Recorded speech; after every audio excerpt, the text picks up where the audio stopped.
You should have been here yesterday. Join us for the next 31 minutes as we take a look at a half-century of television news.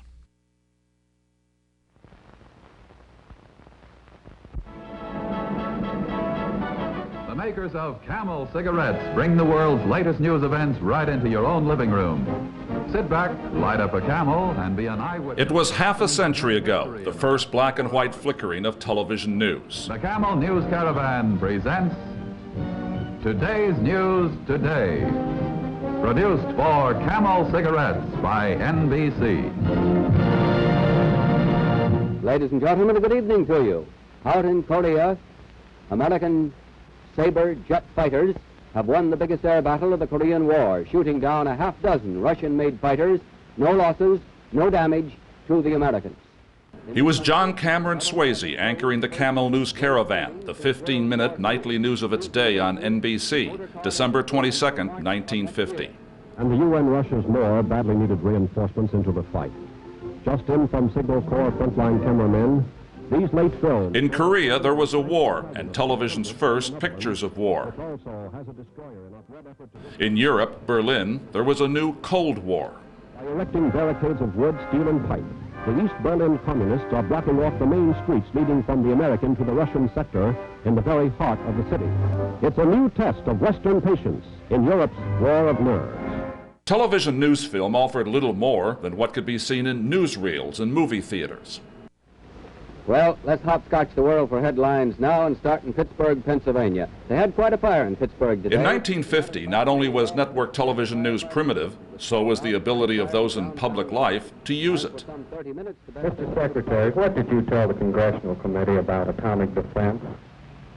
Well, in broad lines, what I said was that we were building a radar interceptor plane protection. There was the Secretary of the Air Force, Thomas Findlater, giving an interview in which he seemed to pay no attention to the reporter or the camera, and therefore the public. It was a time when reporters on television did not ask tough questions, and public officials offered long statements. This interview ran unedited for 2 minutes. No one had yet thought of the soundbite. Hello. I'm Garrick Utley, and welcome to our video edition of You Should Have Been Here Yesterday. It's here with pictures as they appeared on the television screen that I'd like to share some of my experiences and thoughts about how network news evolved, about where we are today in the age of 24-hour news channels, and where we may be headed on the internet. And since this is a personal story, let's begin with how it began. In 1949, my father opened my door to the world of television news in Chicago. Good evening, ladies and gentlemen. Tonight's special features the coming buyer's market in automobiles. Then a new department, the sports section. And finally, if we don't run fresh out of time, which at its beginning, television news was little more than radio with pictures. In Europe. Now, your tomorrow morning's headlines tonight. Willis Overland cuts automobile prices $25 to $270. The top cut is on Willis Overland's well-known Jeepster. Now you'll notice at once that while this is the second post-war automobile price cut, it is... There was little film at the Chicago station to show local news. Graphics were little more, indeed nothing more, than a man with a grease pen standing behind a screen.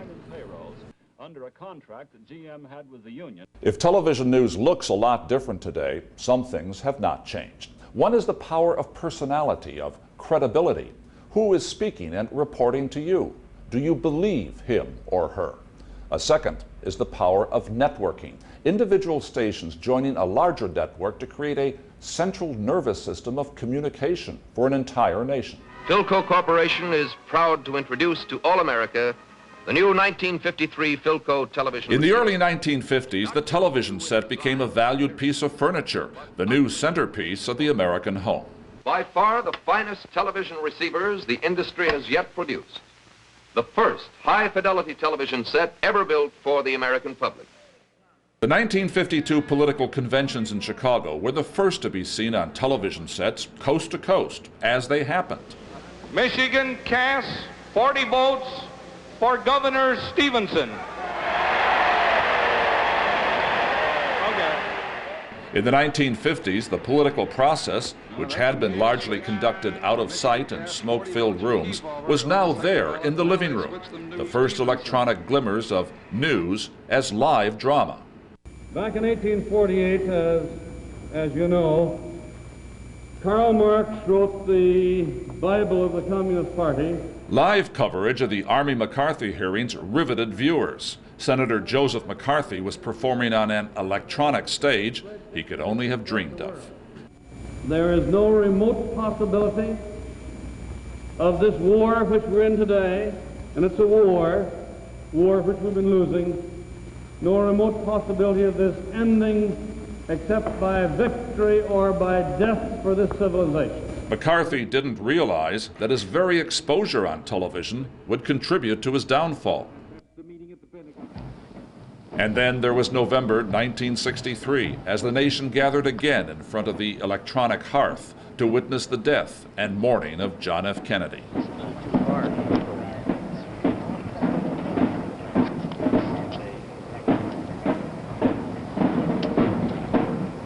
Television's coverage of Kennedy's assassination coincided with a shift in how Americans got their news.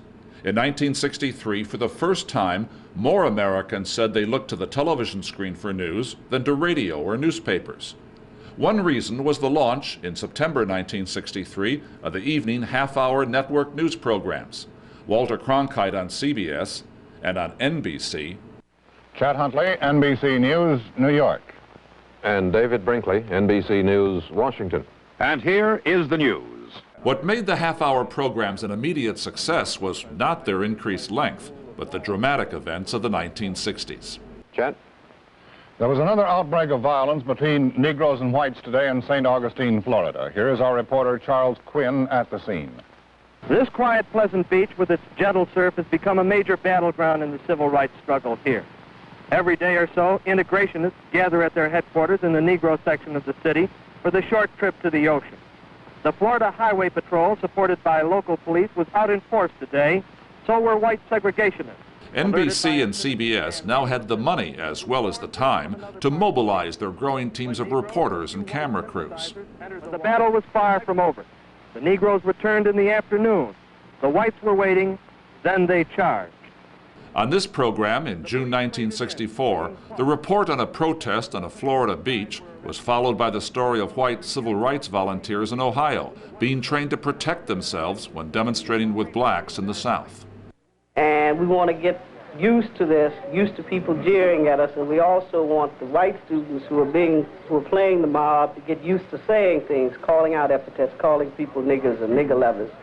In 1964, Huntley, Brinkley, and NBC News were at the peak of their popularity. With his wit and writing style, David Brinkley showed that news didn't always have to be too serious. Finally, it is June 22nd and 3 weeks until the Republican convention, and what is going on now doesn't seem right somehow. About all we hear is how many delegates Goldwater has and Scranton's chances to steal some of them away.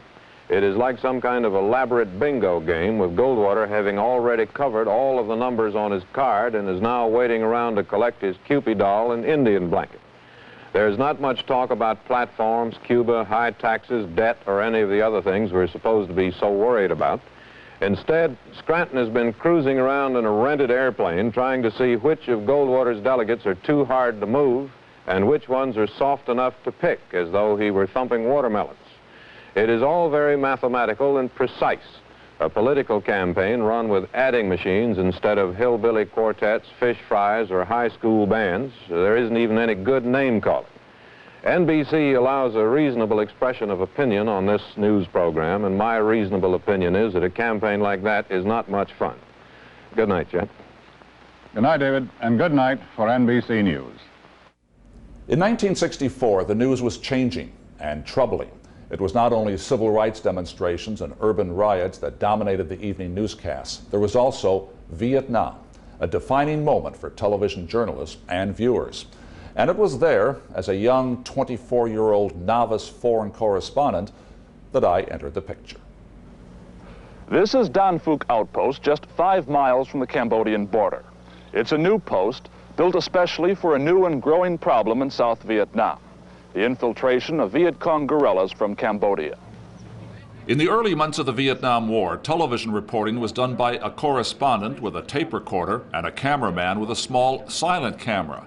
We did not yet have sound cameras to take into combat. There were no satellites in Asia, and it took up to 48 hours for the film to be shipped to the United States for broadcast. For this report, we filmed action on both sides of the Cambodian border. Here in the flooded Mekong Delta, border patrols are made by sampan.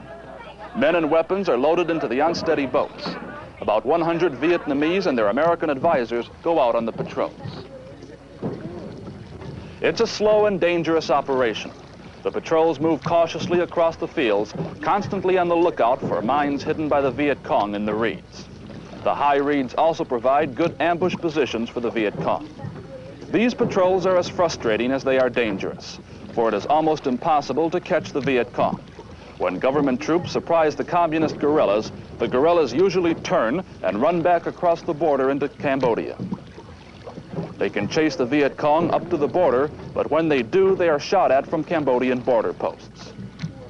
This is one of the posts. It is located at Ban Che Sac Kre, just across the river from South Vietnam. 50 men are stationed in this old French fort. They belong to the District Civil Guard. According to the Cambodian government, they are a defensive force guarding the border. According to the Vietnamese and Americans, this post gives active support to Viet Cong guerrillas. From the blockhouses of the fort, the lookouts watch the Vietnamese patrols. If they come within range, the post will open fire. One American Special Forces captain and many Vietnamese have been killed by fire from this post.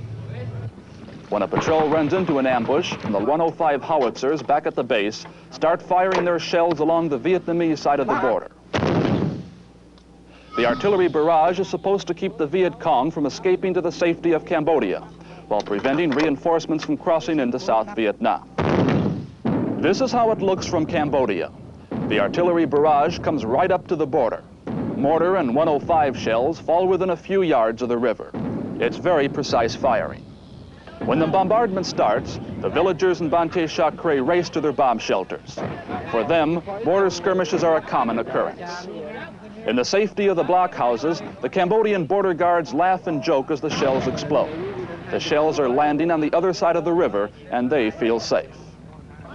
But suddenly, the shells start landing next to the post. Everyone scrambles for cover. Those caught in the open lie low and hope. This is what happens when the fighting in Vietnam spills over into Cambodia. A war that is fought right up to the border does not stop at the border. Some shells and bullets stray across into Cambodia. The post is not hit, but the border guards are given a good scare. When the firing stops, the villagers climb cautiously out of their shelters. They too must pay the price for living along the border. For the Vietnamese, these patrols are a disappointment. Despite the artillery barrages, the Viet Cong always manages to slip back into Cambodian territory. The Vietnamese complain that it's an uneven war, but they make the best of it. This woman and her children are not supposed to be in the border area. She has been told by the province chief that anyone seen along the border is considered a Viet Cong and will be shot on sight. But she doesn't want to move.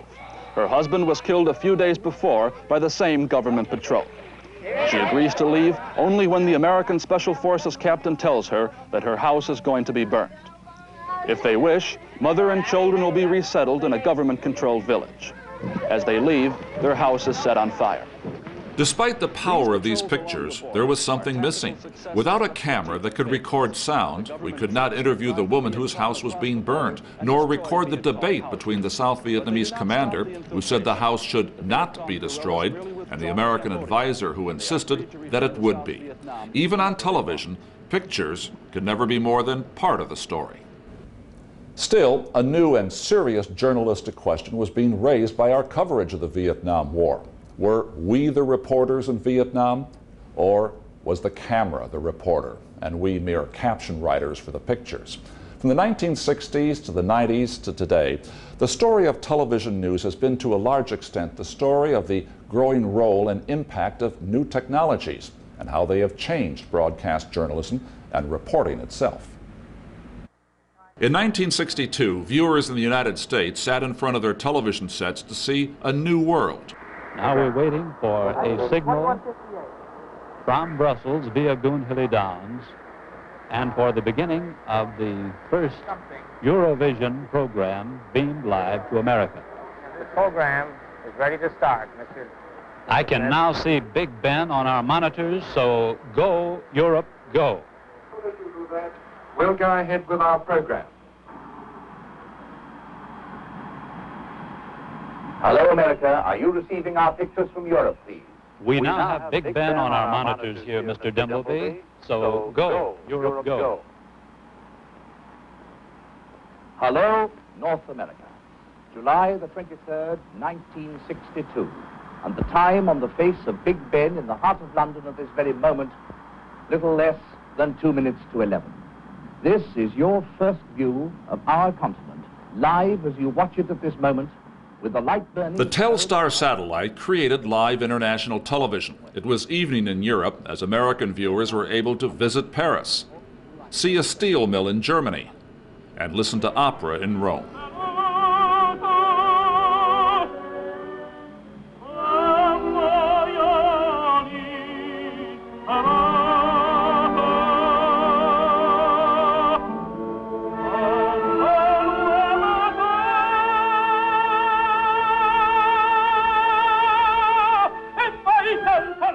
Satellites would change how we see the world and how the world sees us.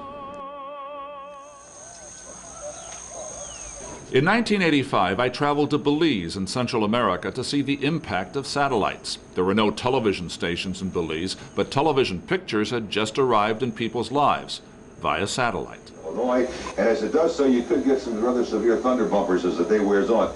Belize is about as far as you can get from the American way of living, but people here and in many other countries are now voyeurs of it.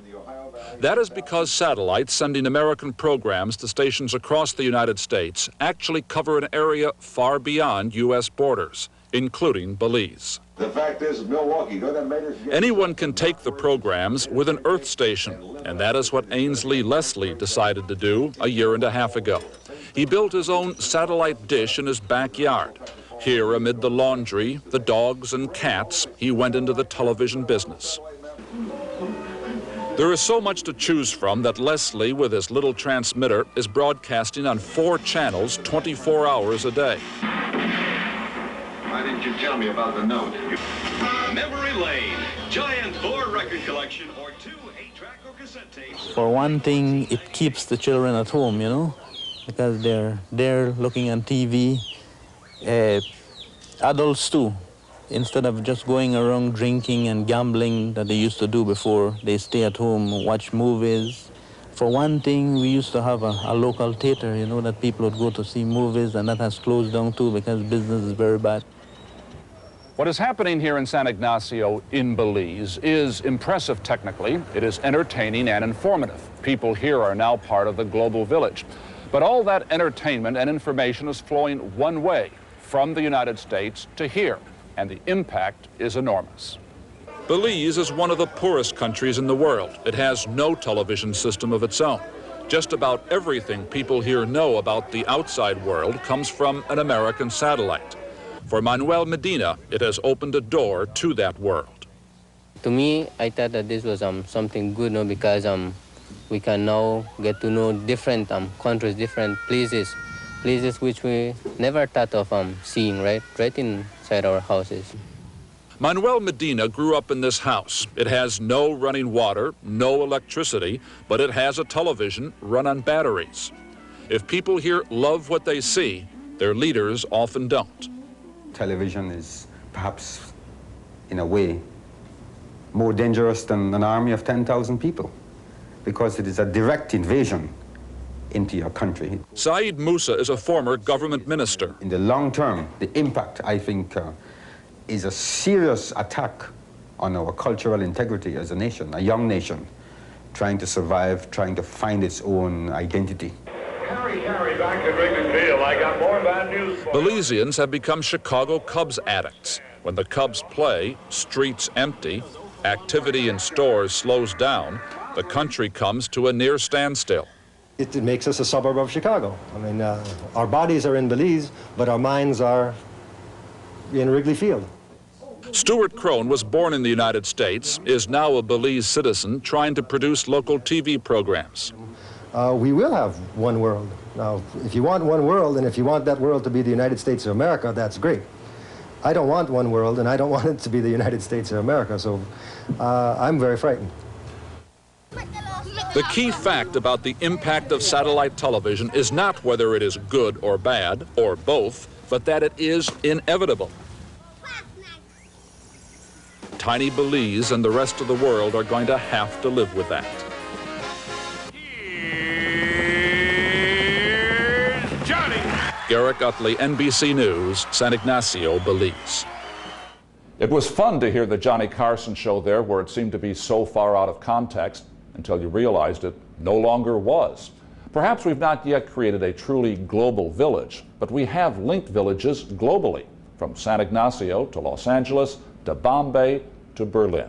Television has ignored borders and helped to bring down walls. We interrupt this program for an NBC News special report.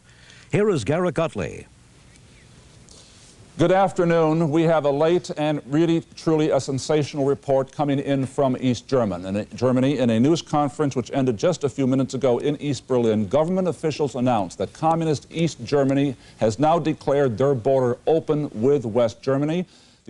Back in 1989, new technology aided our coverage of the dramatic story in Berlin, and not only through satellite pictures. Tom Brokaw was at the news conference in East Berlin when communist officials announced the wall would be opened. He reported immediately with a cell phone. That any East German citizen who wants to leave this country, temporarily or permanently, will be able to do so by going through the many checkpoints of the Berlin Wall, by crossing the borders into the West. This, in effect, Garrick, this dissolves the Berlin Wall, although, of course, it will remain. Those of us who went to Berlin to report the story at the wall didn't yet know all it would lead to. What we have witnessed here in these past several days, of course, will be long remembered. And this morning, as this excitement continues around us, we want to find out what all of this will mean for Americans as well as Europeans. What it meant for television news was not only that history was being made, a long, rich period in the history of news was ending. I am very happy. What had made the life of a foreign correspondent not only exciting, but also easier in communicating our stories was that much of the 20th century was about conflict, from the rise of Adolf Hitler to World War II, to a Cold War, a war in Korea, a nuclear arms race, and the Vietnam War. There was a built-in drama in foreign news, events which threatened or could threaten American lives.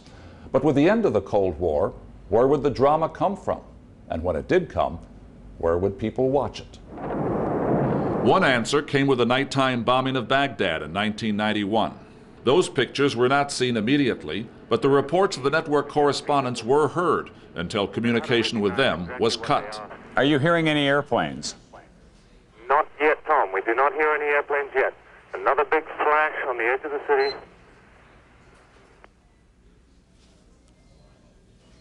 Tom Aspel. Yeah, I'm afraid that we have lost that telephone connection. We trust that it was just interrupted and that he is okay. He was reporting to us from a hotel in the heart of Baghdad. I will tell you that none of us gathered in the network news headquarters that night suspected that it was we, Network News, who were about to take a direct hit. The sky is lighting up, I guess, to the south with anti-aircraft fire. Some is bright red, other flashes of yellow light. CNN had established a separate, independent voice circuit out of Baghdad, and its reporters continued to describe what they could see and hear. Of our position, and we just heard, whoa, holy cow. That was a large airburst that we saw. It was filling the sky with dust. And I think, John, that airburst took out the telecommunications. Yeah. Now you may hear the bomb now. In the network newsrooms, the dilemma was clear. Our viewers were turning to CNN. So NBC, like stations across the country, also turned to CNN for the story. we are all curious at this end, as our audience as well, I know. Our telephone communications were interrupted from there. Satellite phones went down as well. How did CNN manage to stay on the air during all this? Are you connected through Iraqi television, and therefore we believe it is still up and operating? I'm just thinking about whether I want to candidly answer your question. All right. Tom, let me take a pass on your question, and the next time I see you, I'll explain profusely. It was the coming of age for CNN, the end of 40 years of dominance for network news. They were able to get on the air. They have stayed on the air. CNN used to be called the little network that could. It's no longer a little network. And now we come to a point in our story which is more than a page turn. It is a new chapter. With the rise of CNN and the other 24-hour news channels in the 1990s, the very nature of television news coverage and reporting began to evolve into something entirely new. Dateline with Jane Pauley and Stone Phillips. Magazine programs, which had been on the air for years, proliferated and in many cases turned softer in content. They became the audience-drawing, money-spinning backbone of network news divisions, along with the morning programs which had found their own style and success by blending news with features and entertainment. But at CNN and the other 24-hour news channels, something different was happening. The term broadcast journalism, which had meant simply journalism as practiced on television, was being separated into two largely distinct things: broadcasting and journalism. From CNN in Washington, this is World View. Newscasts continue to be traditional journalism, where the news has been collected, confirmed, edited, and presented in the past tense. But broadcasting is different. It's the live coverage of a news event, which may not involve much journalism. Hours. There's a large press contingent that's gathered here. If the Kennedys were the royal family of America, then John Kennedy Jr. was very much the crown prince. There's tremendous interest. Everybody, excuse me. The 24-hour news cycle has become more immediate, present tense, unedited, if often repetitive in what's being said. And it's going to be an even larger part of television news. Push in.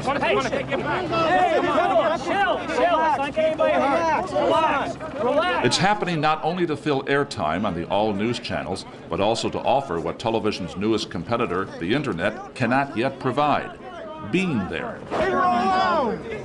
Leave her alone! What is happening and why was seen in the death of Princess Diana and the media craze that followed, as I discussed in the CNN report following Diana's funeral. And now, with the death of the Princess of Wales, millions around the world shared in the grief and the emotion of the event. But if this was the highest power of the televised moving image, what is the power of this? The use of the Internet soared again as people looked for the specific information they wanted. It is not easy to express the sense of loss. And you could see the Queen's speech about Diana's death, although the picture, streamed video, was shaky. What we are watching here are the strengths and the limitations of the new online medium. It cannot yet give the same visual and therefore emotional experience as television. But does it provide a new and different experience? I think the basic information will be online. A lot of the texture that puts it into context will come from television. There was no better example of that than the television ratings and Internet usage on Saturday. During the televised procession to Westminster Abbey and the funeral itself, the number of people using CNN's interactive news page, for example, declined sharply. The minute the funeral ended, the search for information on the Internet went back up. Television does emotion, and the Internet doesn't do emotion. I can see emotion on someone's face, I can see someone crying, I can see their eyes, and I can't do that on the Internet. What does that mean for the future of television? I mean, I think it's a major competitive advantage. And television will continue to push that advantage, aiming ever more at the heart and the gut rather than the head, because that is what it can do better than its competitors in print or on the Internet. So it's not surprising that we see television news, particularly live coverage of news events, taking on the basic elements of drama. As in the Alien Gonzalez story, a new kind of theater is being created in which writers don't write the plot, events do, where people speak their own lines and just about anyone can claim a microphone and a walk-on role. In this new real-life, real-time theater, the work of a journalist becomes less the reporting, the depth or breadth of what is happening, and more the description of what is happening, while other news is driven from the screen by the big story of the moment. What we have arrived at today is what was foreseen by some way back at the dawn of the half-hour network newscast. In 1963, the executive producer of the Huntley-Brinkley Report, Reuven Frank, prepared a memo for the NBC news staff describing how television news was about to change. It said, "Every news story should, without any sacrifice of probity or responsibility, display the attributes of fiction, of drama. It should have structure and conflict, problem and denouement, rising action and falling action." We, the jury, in the above entitled action, find the defendant Orenthal James Simpson not guilty of the crime. These are not only the essentials of drama, they are the essentials of narrative. We are in the business of narrative because we are in the business of communication.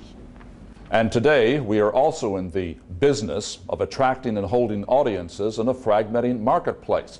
For journalists, the biggest challenge is maintaining our credibility under this relentless commercial pressure and before a skeptical public. But then, that is what every generation of television journalists has faced to some degree. And lest we think the past was a golden age free of those pressures, let's revisit that first NBC network news program, the Camel News Caravan, named after the sponsor, where the line between news and commerce and commercials was thin. In our age of fragmentation, digitization, and commercialization, are we headed back to the future? Had nothing to do with that particular decision. Well, that's the story, folks. Say, do you have a few last-minute gifts? If you do, remember Camels in this gay, colorful Christmas carton. Glad we could get together. Have a good weekend. And glad we could be together these past years and decades, as I hope we will be in the future. Thank you.